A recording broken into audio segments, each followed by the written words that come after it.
आप देख रहे हैं अनहोनी। इस कहानी के पिछले 2 भागों में अब तक आपने जाना कि कैसे हम डॉक्टरों की एक टुकड़ी को पल्स पोलियो अभियान के तहत ओडिशा के एक गांव में जाने का ऑर्डर मिला, मगर उस गांव में हमें कहीं कोई इंसान दिखाई नहीं पड़ता है।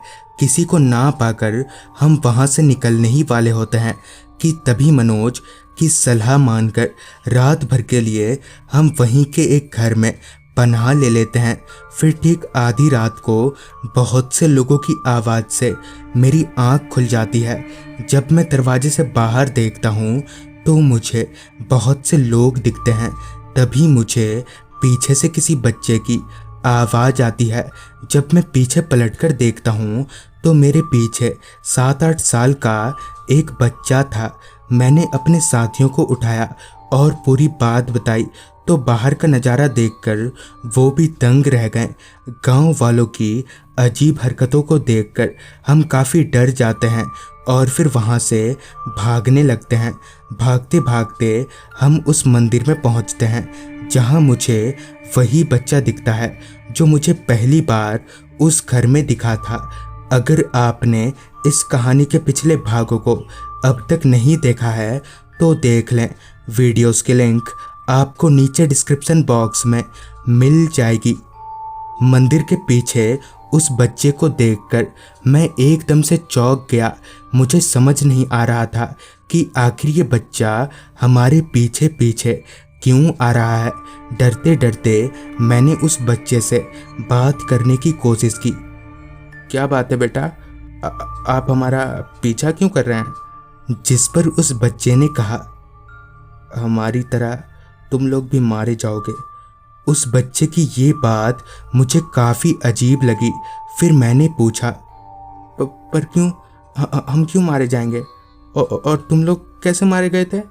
मैंने इतना कहा ही था कि तभी हमें पीछे से बहुत से लोगों की चलने की आवाज़ें आने लगी। तभी उस बच्चे ने कहा, अगर अपनी जान बचानी है तो मेरे साथ चलो। उस वक्त हमें बस अपनी जान बचानी थी, जिस वजह से हमने उस बच्चे की बात मान ली और उसके साथ साथ भागने लगे।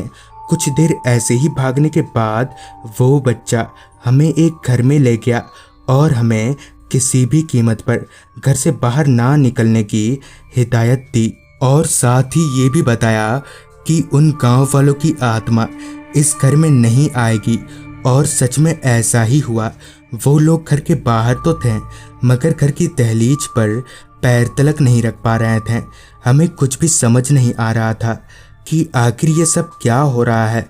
डर के मारे हम उस घर के एक कोने में दुबक कर बैठे हुए थे और वो बच्चा भी हमारे साथ ही बैठा हुआ था।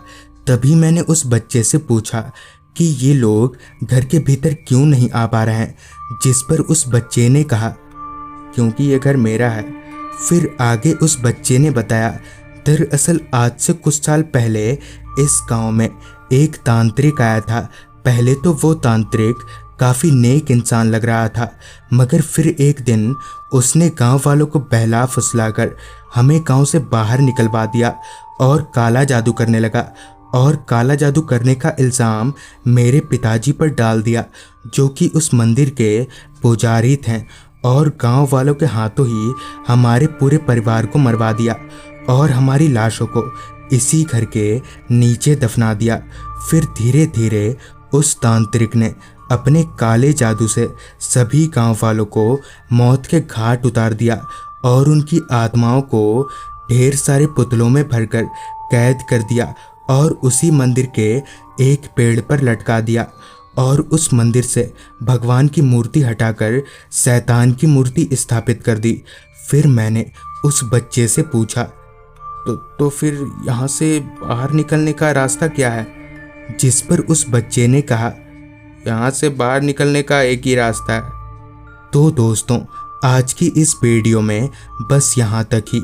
वो बच्चा हमें क्या उपाय बताएगा और क्या हम उस गांव से बाहर निकल पाएंगे, ये सब जानने के लिए देखें इस कहानी का आखिरी भाग कल रात 8:45 पर। तो मैं आर्यन जल्द ही मिलूंगा आपसे इसी कहानी के आखिरी भाग के साथ।